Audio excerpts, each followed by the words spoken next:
9, 12, 10, 28, 2, 23. This is the DSR Podcast. Hello and welcome to Deep State Radio. I'm David Rothkopf, your host, and we are joined today by our gang, the same group that has been getting together every year now since the John Quincy Adams administration to discuss major international developments. And that group includes, of course, Rosa Brooks of Georgetown University Law Center. How are you, Rosa? Hi, David. I'm good. Excellent. And Dr. Kori Schake of the American Enterprise Institute. How are you, Kori? I am trying to surf the apocalypse, David. I'm holding up okay. Surfing the Apocalypse sounds like the name of a novel or perhaps a nonfiction work at the moment. And we are joined also by Edward Luce of the Financial Times. How are you, Ed? I'm very good, thank you, David.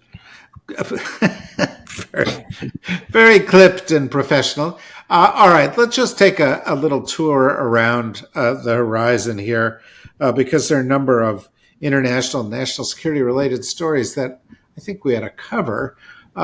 Kori, today the Secretary of State, Steve Witkoff, and his assistant, Marco Rubio, declined to participate in another round of talks concerning Ukraine and Russia. They offered up a statement saying, if you guys don't get this resolved in a week, we're out of here. And there have been statements by the Russians such as, we're not into this, and the Ukrainians such as, our constitution prohibits us giving up Crimea, which suggests that there may be a bit of an impasse here. How do you view this as going for an administration that said it would resolve this war within 24 hours? Well, I can't do the math off the top of my head about 90-some days times 24 hours, but they're way past the deadline. And actually, on the three major foreign policy issues that were Trump campaign fodder, 24 hours to resolve the war in Ukraine, ending the war in Gaza, and reining in the Iranian nuclear program, they're 0 for 3. I actually think the smartest strategy for anyone who comes into the tractor beam of Trump administration attention is to do exactly what the Ukrainians have done, which is sound as placid as possible given your domestic constraints in public, stall for time, and wait for the Trump administration to lose interest. I think the two most important fingerprints of Trump administration foreign policy are the last thing Trump said in the Oval Office meeting with President Zelensky, which was, "This will be great television," and the Trump first-term negotiations with North Korea, where they preemptively made an enormous number of consequential compromises that endangered South Korean security before even entering the negotiations with North Korea, getting the big visual and then losing interest, getting no agreement, and a tripling of North Korea's nuclear stockpile since then. So these aren't detail people, and the president has a short attention span. I think Ukraine would be nuts to agree to a deal so invidious to their interests when the outcome is going to be the same whether or not they make the agreement, which is the continued inattention of the Trump administration. I mean, they're better off not agreeing to this deal than agreeing to this deal, because they're not going to get American assistance. They're probably going to get their intel feeds cut off if they haven't already been. If they refuse the deal, Europe is likely to try and rush in and fill the void. And even if Europe doesn't, Ukraine is no worse off doing nothing than they would be agreeing to this deal.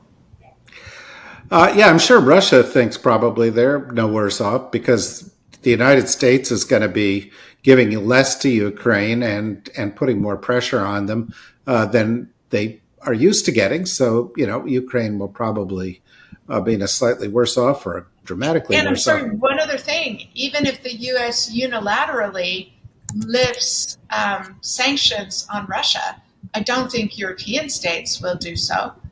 And But so, I mean, the Trump administration's behavior towards allies is predicated on the belief that allies will have to do what the United States wants them to. It dramatically underestimates the allies opting out of assistance or even working in direct contravention of American preferences.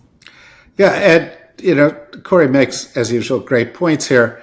One of which is a signature problem of this administration so far, particularly in the international front, is that Trump and the people around him keep overestimating the hand they've got, right? Yeah, I mean, last week when Rubio and I think Waltz went to Paris to try and sort of keep these talks going, they said, "That's it. We're going to walk away soon." And I thought, that's the kind of thing you say after you've just looked under every stone and exhausted every negotiating route and tried with both parties to really sort of twist their arms and make creative situations. They've tried nothing other than essentially a sort of really cheap and completely kabuki shakedown of Ukraine on its critical minerals and its other natural resources. They have tried nothing serious by any sort of measure of grown-up statesmanship and diplomacy. So it's like, that's it. Oh, we're just losing patience here. It's like, we're just going to walk off. It's not fine. It makes no difference whether you walk on or walk off. It's the same effect. You are ineffectual. And as Kori very politely puts it, you're not details people. And I guess the reason for that, it's a little bit like watching Scott Bessent rationalize whatever Trump's latest trade war move is or attack on the Fed is. Rubio trying to, put lipstick on this pig. It stems from the same problem. He's not consulted about the policy in the first place. Often tomorrow it'll be the opposite of what it was today, or at least the vibe will be the opposite. And therefore, the best you can do is look like you've got Stockholm syndrome and you love your captor, this being Donald Trump. They're not serious diplomats. And then there's Witkoff, who is the more empowered, I guess, envoy in this and several other situations. Is clearly in a sort of posture of obeisance towards Putin, which he displayed with his body language when he met him. I think that first time he did a pledge of allegiance, a hand on heart gesture to him. Again, that is not serious diplomacy. So I would kind of agree. I would agree with Kori. That's like, it's how can we tell the difference between whether they're trying to achieve a settlement here or not trying? I can't differentiate. Yeah, I think Witkoff may win some gymnastics prize for being able to be in a posture of obeisance in so many different directions simultaneously. But Rosa, Trump's approach to this seems to have been based on two primary calculations, which is more than go into a lot of his thinking. One was Ukraine depends on us for all their support. And so if we pull our support, we've got leverage over them. And two, Putin loves me. I'm his friend and I can sweet talk him. Both of those seem to have not panned out. Do you see any prospect for them getting this resolved anytime soon? I don't, but I also think even beyond I think you're right that Trump believes both of those things, but I think Trump also believes that nobody cares and that his base doesn't really care one way or the other. So I don't think he feels any particular obligation to be trying hard, even by his own lights. God knows what that would actually look like. And he certainly doesn't appear to be trying particularly hard. But I think he's calculating that was a good campaign line, but nobody really cares. Everybody's forgotten about Ukraine by now because we're so busy watching our retirement savings plummet and so on.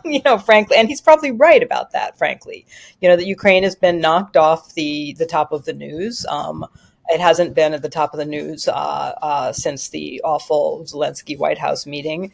And my guess is that he's correct if he's thinking to himself, yeah, Americans don't really care. And if I just get to say, look, I told them what was what, and it wasn't important to the United States, and we're not going to waste any more money on them, and so we're walking away. It's your problem now that he's not going to pay any political price for that with his base, certainly.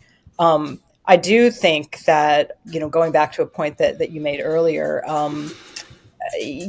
they're overplaying their hand in a lot of ways. I mean, the assumption either that the Ukrainians at this point are relying on us or that Putin is his friend and will do what he wants, are both exaggerated, an exaggerated sense of our own importance at this point, right? We've already proven ourselves so unreliable to the Ukrainians, so unreliable to the Europeans and as Ed said, whether we walk away or not is all pretty much the same at this point, since we're not trying, we're not really doing much. The Europeans are probably actually thinking like, oh, please, just walk away. It makes life at this point, given that we have no hope that you're going to be constructive, we'd rather that you just go away and make it clear that you're not there, and then we'll do whatever we're going to do.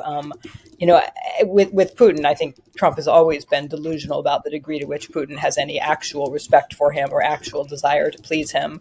But I think just in general, what we are seeing a pattern that across multiple issue areas that is actually making me marginally more optimistic this week than I have been for a while, which is Trump overplaying his hand.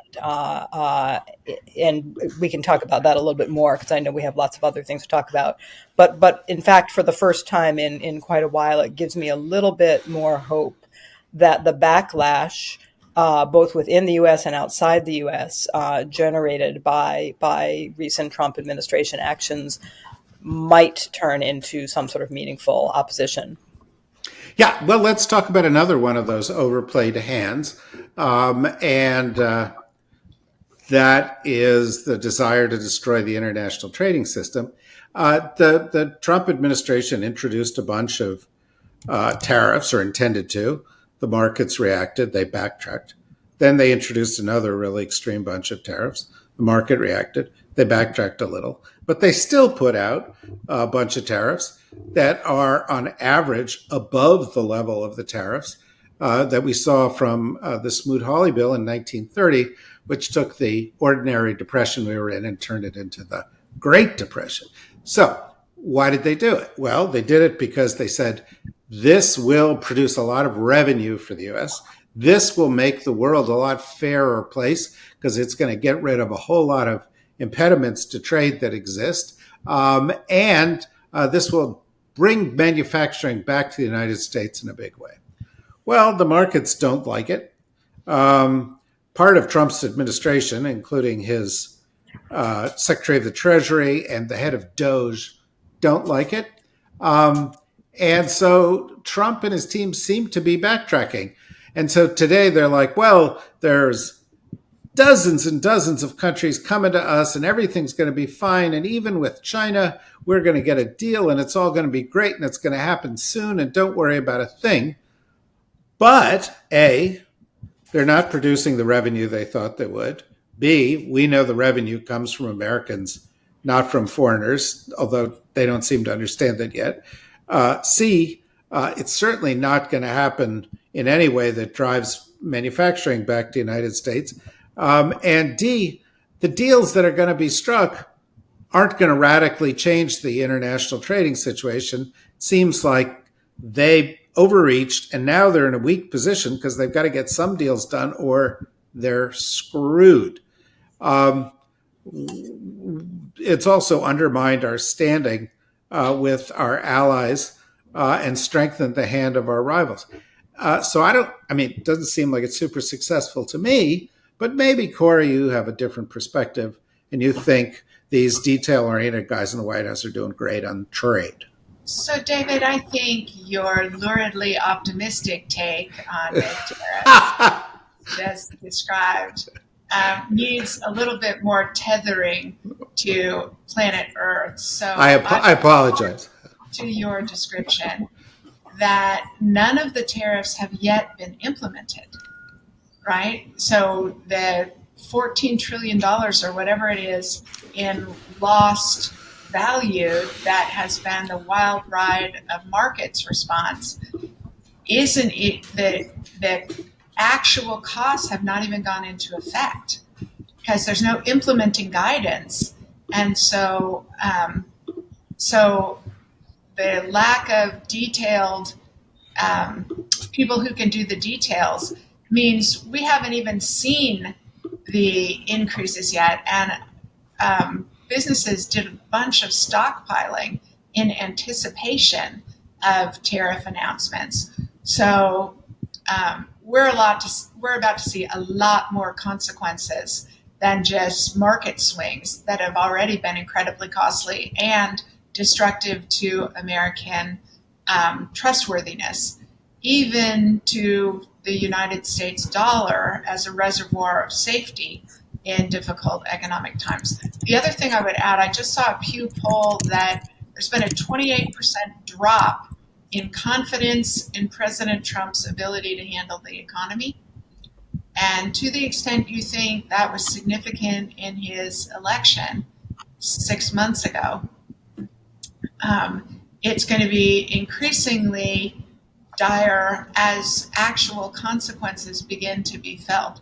The other thing I learned this morning was that, so they say 18 countries are, there's already paper on deals with 18 countries and they're going to do 90. I was told this morning that people who have seen some of these, it's a single template that has policy demands at the top and then specific requests by American CEOs on the transactional piece on the bottom. So what they're going to try and do is get one agreement that they then perk across all 90 potential negotiations. But most economists I've been talking to can't figure out who the one country who's going to sign that deal would be. Yeah, well, okay, I'm a little chastened because the holder of the glittering tiara of optimism is saying I'm too optimistic. So help me out here, Ed. Take Kori down a notch. Is she too optimistic also? Yeah, I mean, I was trying not to laugh. Rosy scenarios that Kori was painting. I've got half an idea. I'm sort of familiar with one or two of these negotiations. I mean, clearly, whatever comes out of them, and this is the optimistic scenario, is that it's a complete sort of empty memorandum of understanding with a couple of empty pledges, like, the Europeans will buy more LNG, and the Japanese will start driving on the right and widen their roads, stuff like that. Exactly right. Yeah, which never happened, right? It was like the Chinese pledged all this stuff and under the last Trump deal, and nothing happened. Go on, sorry. I mean, that has to be that is the optimistic scenario, and then he has some face-saving way of walking away from at least the war with those 75 or so countries. But the China one remains in place. I think he's met two immovable objects so far in his administration. One is the bond markets, the treasury bond markets, and the other is China. I think he expected, all these people around him who kept telling him that he's playing 5D chess, or, that he understands game theory better than Nobel Prize winners. And he obviously believes all this stuff. When Howard Lutnick whispers into his ears, Trump believes him. And so I think he expected a lot of people to fold and major concessions to be provided. And he overestimated, here is another details problem, he overestimated the degree to which countries depend on trade with the United States versus China and the EU. And so his leverage is much less than he thinks it is. And I guess he's being schooled every now and then, but every time you think he's been schooled, most recently in the last day or two, by promising he's not going to fire Jerome Powell of the Fed, and that, the China thing, will be tamped down. Every time he's schooled, he then sort of can't help himself. He reverts back to his default position. And he began the week with that, with this Truth Social post saying he's going to fire Powell. Having had 2 weeks of $1 trillion losing roller coasters, he can't help himself. So that's what limits me from endorsing your insanely optimistic view of the world, David. Okay, well, I'm over it. I'm over that because I talked the other day to a very knowledgeable person, Rosa, who said to me, look, they're not going to be able to resolve it with China. Things could get a little bit rougher. The markets could slow down a lot. The Chinese have the "we won't buy your treasuries" card to play. And Trump is going to be pushed harder and harder to push Powell again because he wants interest rates down, or the economy's really going to go down the toilet. And that's going to force a standoff that's going to make markets crazy again. And all of this could happen again over the next couple of months. Now, the person who said all that to me was Ed. So the question I've got for you, Rosa, who I like better, you or Ed? Yes, that's the question. That's a pretty obvious one. Yeah, yeah. Okay, let's change the question then, because I know what the answer to that question is. Because whatever I say sounds like New Jersey accent, kind of rough and stupid, and whatever Ed says in that English accent is honey smooth and sounds very sophisticated. So I can't win. But how do you think all this trade warring is going?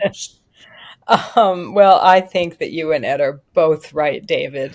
You're the man of the people, New Jersey accent, and Ed, I will not characterize your accent. But I think I somewhat share your optimism, as I said, right? I think they're overreaching. I think that it turns out that it's maybe a mistake to take on the entire U.S. federal judiciary and the entire U.S. Establishment, universities, everybody in the world, and tank the global economy simultaneously, right? That was maybe a little bit much to do in like a single week long period. And it turns out that has in fact generated a backlash that we have begun to see across the board pushback to what the administration is doing that we were not seeing in as consistent a way until a couple weeks ago. We were seeing pushback from elite universities such as Harvard, for instance. We're seeing more pushback from the elite law firms Trump was going after. We're seeing, we saw the Supreme Court issue an emergency middle of the night stop fucking with us stay on the issue of further deportations with no process.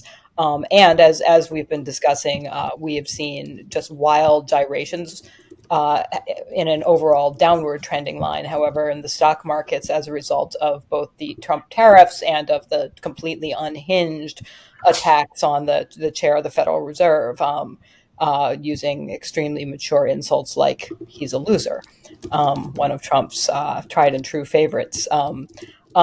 And that has meant that Wall Street is kind of going like, yeah, wait.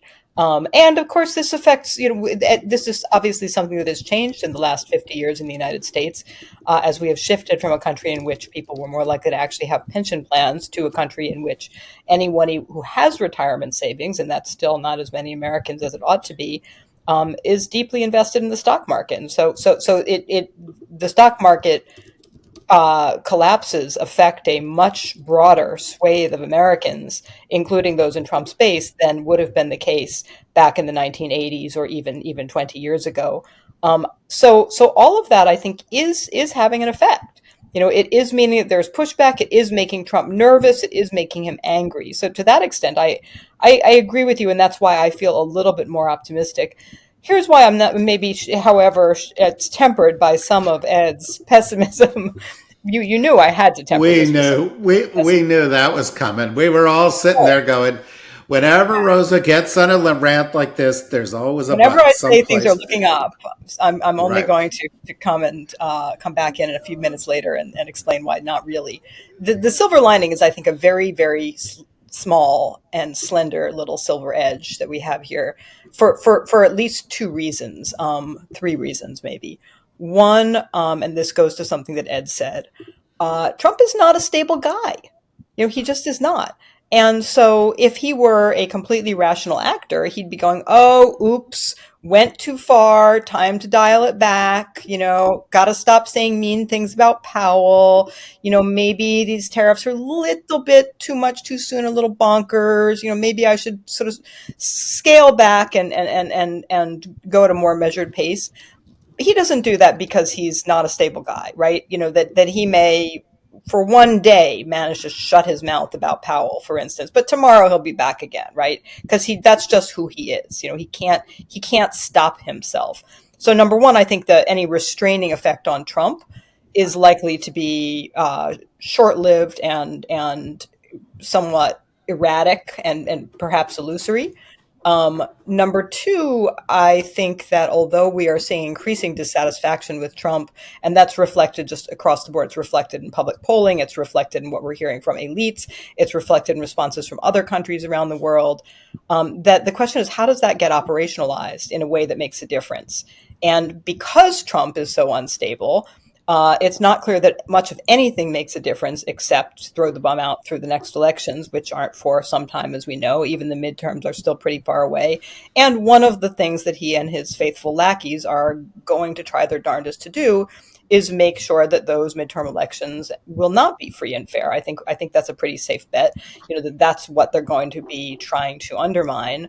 With luck, they won't manage. I think this is an area in which it's a good thing that elections are under state and local control and not under federal control, because that makes it not impossible, but significantly more difficult for anybody to kind of monkey with them on a grand scale, no matter how hard they try. But still, I think there's some real questions about whether the discontent with Trump can be operationalized in a way that makes a difference. And then the third issue, of course, is that even if it can be, there's a lot of damage that they're still going to do between now and the midterms, and between now and the next presidential election, that we won't be able to stop, because some of what they're doing is frankly in the lawful but awful category. And so even if the courts are consistently slapping them down when they overreach in terms of legality, there's a lot of really bad stuff they're going to be able to do that's just bad, but not unlawful. Okay, lightning round. 90-second answers from each of you. They're completely different questions that each person is going to get. I could go on with this for hours, but we're going to just keep it within the next 5 minutes. I'm hoping mine will be cuisine. Cuisine, exactly. My So, category. Kori, okay, I'll keep that in mind. Kori, the President of the United States, because we're not spending enough money on defense, has this great idea, the Golden Dome. We're going to create an anti-missile shield that will cover the entire United States. Elon loves this idea because he's going to pay for it. Booz Allen loves the idea. They have a different idea. They'll get it. A bunch of these other countries, Palantir companies, others, they're like into it. One problem that I see is that all the nuclear and strategic experts I know say it's impossible, but maybe you have a different point of view. So it may not be impossible, but it's extraordinarily difficult to operationalize over a country the size of the United States. And there's no evidence that we have the ability to do it, despite working pretty arduously since the mid-1980s to produce that outcome. So I think it's unlikely. I also think it's a bad idea to structure it the way they are talking about, where the United States government would outsource the protection of its territory against foreign attack to a group of Silicon Valley companies who would be the owners of the data and the executors of the operations. That's, first of all, there is no more important United States government responsibility than the protection of the people in the territory. So outsourcing that should be inherently a bad idea. But I would also suggest that trusting a company that Elon Musk and Peter Thiel have control of the data and could turn on or off the ability of the United States government to protect Americans is not a smart choice. Kori, you're exactly right. Okay, Ed, different question here. Over the weekend, there was one set of stories saying the State Department would be obliterated by cutbacks. The White House said that's not going to happen. So then the State Department put on its plan, which said we're not going to be obliterated by cutbacks. See, it was a lie. We're just going to be dramatically diminished by cutbacks. What do you think of this State Department plan as far as it goes?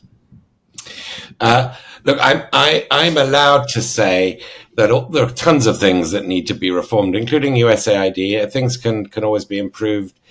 Redundancies can always be eliminated. Processes can be streamlined. People can be redeployed.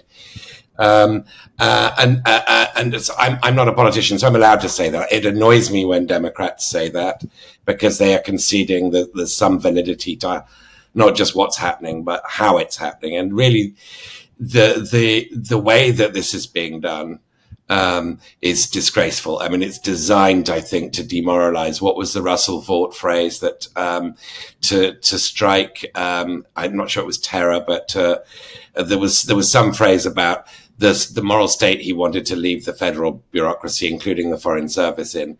And that's the impact that it's having. We all know people, Foreign Service officers. We all know that it's not just a sort of low morale, which periodically, often happens to institutions, especially state. It's a genuine fear, not knowing what's going to happen next. And that's really disabling. And I suspect lots of good people won't be joining, but a lot of good people are leaving.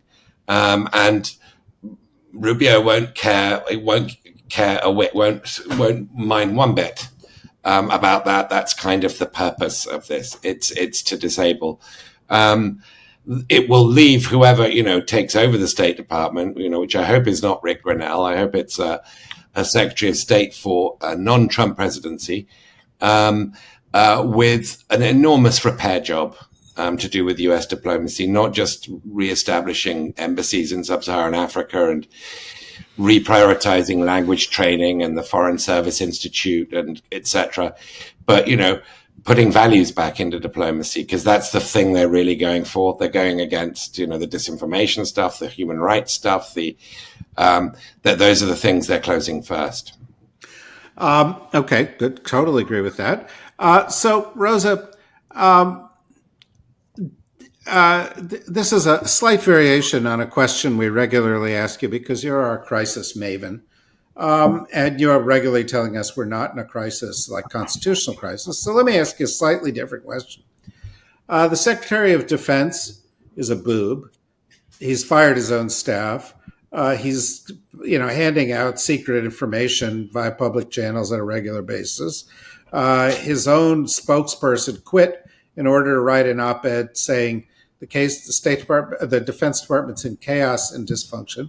We've just talked about the State Department essentially closing the soft power toolbox of the United States, getting rid of a lot of vital capacities. The NSC is at a nadir of its influence, which may not be so bad considering it's pretty weak. But, when Laura Loomer is saying fire people and the president actually does it at the NSC, that's not a good thing. And the intelligence community is run by Tulsi Gabbard, who's a fan of Bashar al-Assad and Vladimir Putin. And so that seems to me like we're blowing up our international alliances. We've switched sides in the Ukraine war and also in the battle between democracy and autocracy. I think a case could be made that we are in a national security crisis. Rosa, is it a crisis? Oh, yeah, I'll go with that. That's a good one. I like that crisis. Yes. I'm going to say yes, David. Wow. Yeah. Wow. I'm learning how to ask these questions to Rosa. We have a Secretary of Defense who's, sharing details of pending military strikes with his mom and his dentist. And, we have a Secretary of Defense who appears to not only have managed to alienate 95% of the uniformed military and the civilian employees of the department and fire a whole lot of them too, but also alienate even his own hangers-on and lackeys, which is really pretty impressive for such a short time in that office. We have a military that is being repurposed to address a crisis at the border that is about 10% real and 90% fake. And on top of that, being repurposed to fixate on removing signs of wokeness, which again are 10% real and 90% imaginary, instead of focusing on actual preparedness, not to speak of the impact of all of this on recruitment, retention, morale, and readiness across the board in other ways. We have eviscerated the uniformed military's top leadership ranks for no particular reason, except that some of them seem to have made the grave mistake of either being female, being black, or at some point or another expressing their respect for someone who was female or black. We've gotten rid of the top lawyers because we don't like lawyers because they sometimes say things like we should follow the law. And we've alienated all of our allies and cozied up to our enemies. So across the board, that does indeed seem like a national security crisis. But at least the Secretary of Defense increased lethality by creating a makeup studio for his own personal use. Oh no, and it's a good point. And I feel much safer because there are no Maya Angelou books in the Naval Academy's library, which I saw. We got rid of him too. Yeah, no, Jackie Robinson. I feel safer. By the way, I'm going to wrap up by saying I just had lunch with a very senior journalist who edits the national security stories for a very big a media outlet, one of the most important. And I said, so what's your outlook on American politics? He said, I believe the Republican candidate in 2028 will be Pete Hegseth. Certainly seems like a possibility. And I was like, oh, okay. Well, there you go. Anyway, well, thanks, everybody. Thanks for joining us. So we did the quick trip around the world at no charge to you. But if you want to support what we're doing, go become a member at thedsrnetwork.com and join us for all of our other episodes. But for now, thank you, Rosa. Thank you, Kori. Thank you, Ed. And thank you, everybody, for listening.